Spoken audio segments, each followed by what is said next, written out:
All right. So the big question of the night, the number one question that everyone wants me to ask and wants to know more than anything else is, if you eat a whole food, plant-based diet, and you exercise, and you sleep well, and you are emotionally healthy, and you avoid processed food and sugar, and you do just about as good as you can, are you heart attack proof, or is that just a slogan? And sometimes you die of a heart attack or stroke, even though you eat a whole food, plant-based diet. Can I take with that one? So first of all, there are genetics. There are multiple SNPs, that's single nucleotide polymorphisms, that you could see in something called Mendelian randomization trials that will give you heart disease. They code for higher risk factors, particularly LDL cholesterol. I'm the co-author on one with such study with Brian Ferentz. And it'll talk specifically about the lifetime exposure to LDL cholesterol. And there's also the opposite. That whole thing of everybody's heard of, at this point, 10 years in, everybody's heard of the injectables, not the twice a year I was talking about, but twice a month.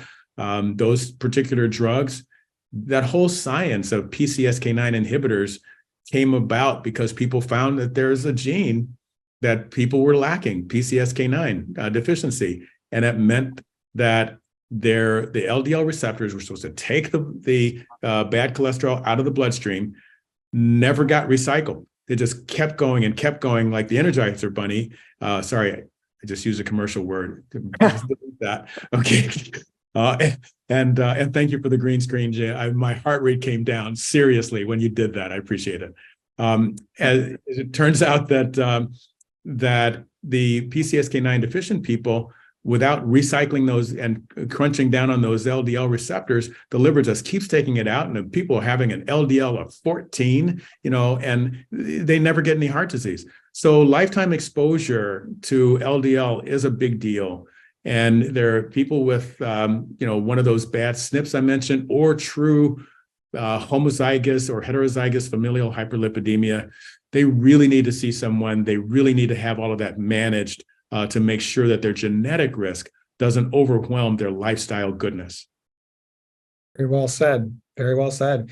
I think when you look at some numbers, because I remember when I had my big revelation after watching Forks Over Knives in 2016, I remember doing a simple Google search and just kind of saying, what percentage of heart disease is preventable through lifestyle changes? And the big number that you see, the World Health Organization and other people throw out there is 80%, 80%, 80%. And I mean, that's a big number, 80%, but it's not 100%, certainly nowhere near where you would say heart attack proof. And they don't define what lifestyle changes they were using to come up with that number. And I think that when you look at what Dr. Williams was mentioning, lifetime exposure, I think that's the key. A lot of lifestyle medicine experts really think that number is more around 90% or higher. I think Dean Ornish would probably tell you 98 or 99%.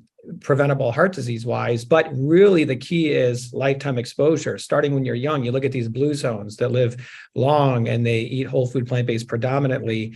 They're doing this from the day they're born, right? And so you have somebody that's in front of you that's already had an event, a heart attack, whatever. They've already had 40, 50, 60, 70 years of exposure to elevated LDL, animal products, inflammation. And now they're saying, can I make myself heart attack proof at this point in time after all this damage has been done? Ooh, that's tough.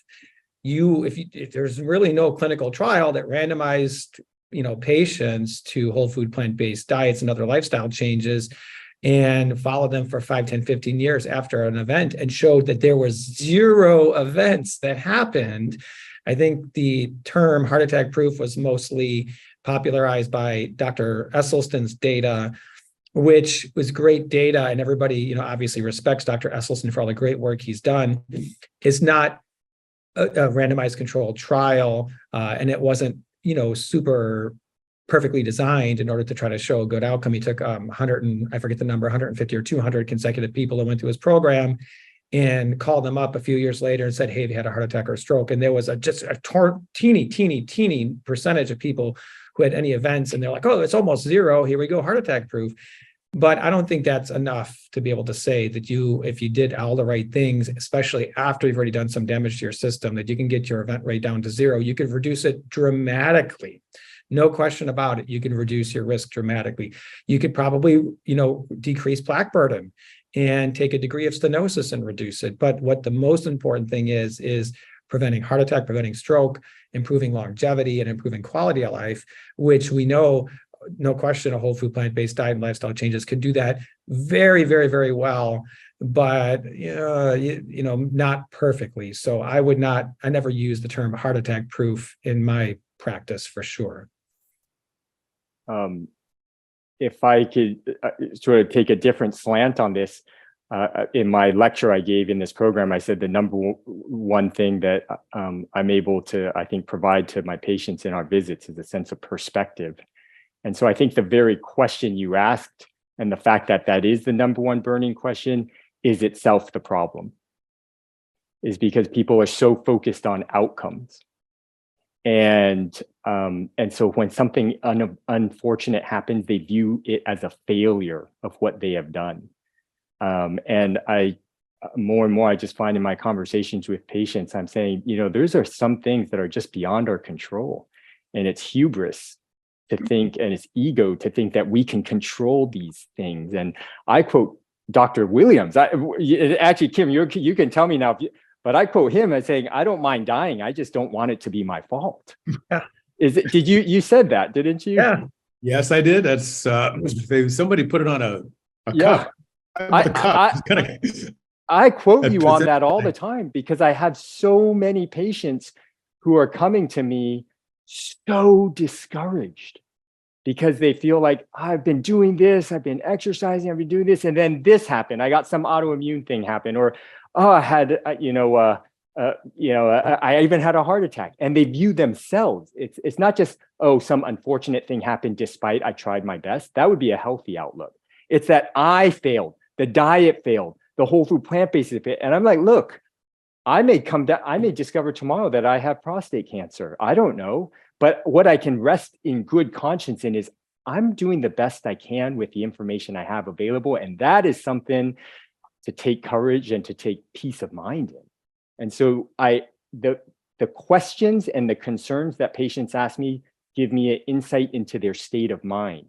And so rather than kind of play into that and focus on the outcome, well, okay, maybe here's what you can do to really reduce that to zero. And I'm like, wait, let's take a step back. We don't know what the future holds. You can do everything right and unfortunate things can happen, but let's do the best with the information you have, and the rest is out of your hands. What I describe as this process of helping patients to go from to letting go a little bit. Okay, I'd like to show you a video that was of some things that was said by Dr. Cousins a few days ago regarding some things, and I'd like to get your feedback based on your experience of what you think about it. So if we could show that video right now, I'd like to get the feedback of the doctors.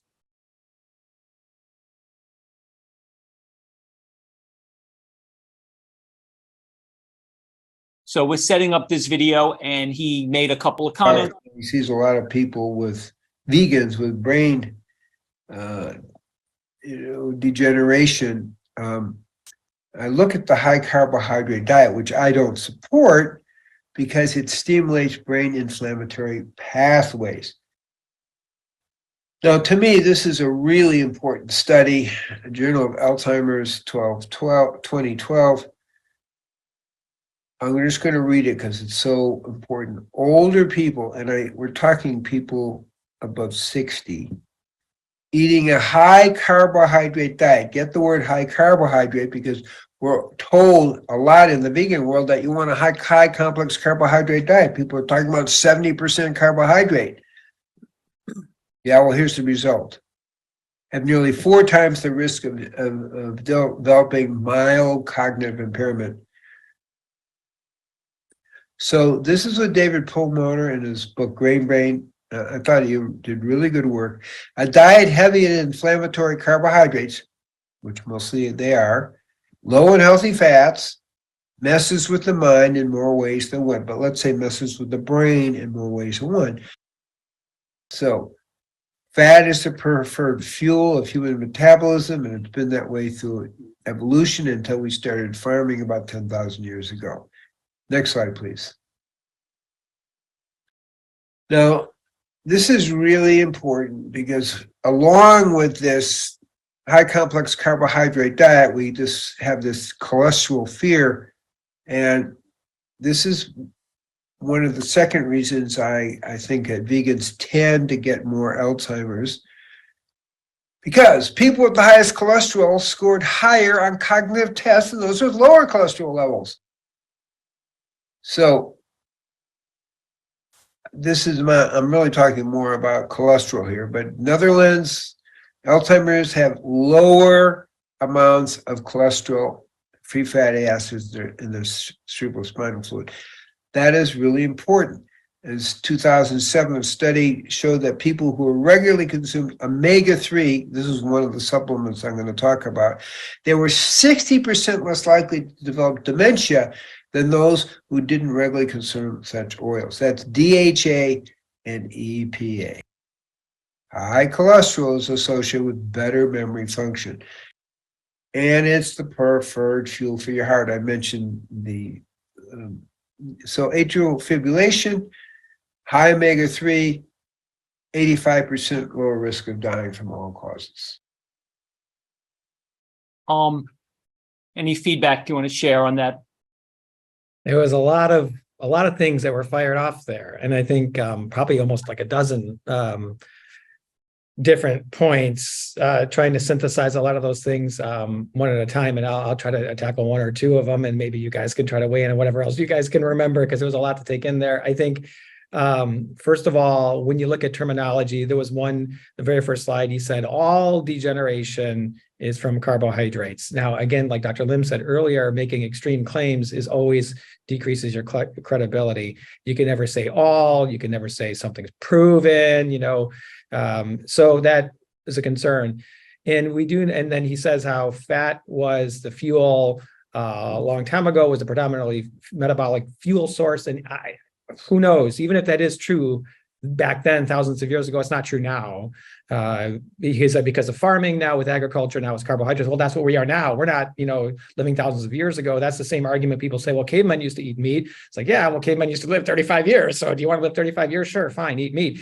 So a lot of those arguments aren't just valid just on those basis. And the whole brain health is not really necessarily my area of expertise, and the omega-3s, it is certainly a controversial, I wouldn't know it's a controversial topic. It's a topic that we wish we had more data on, is all I would say in regards to brain health. So, but having high cholesterol, improving your memory, well, then you die of a heart attack or a stroke after having the high cholesterol. So that's not really necessarily a good argument either, in my opinion. So you guys can tackle some of those other things that you guys caught.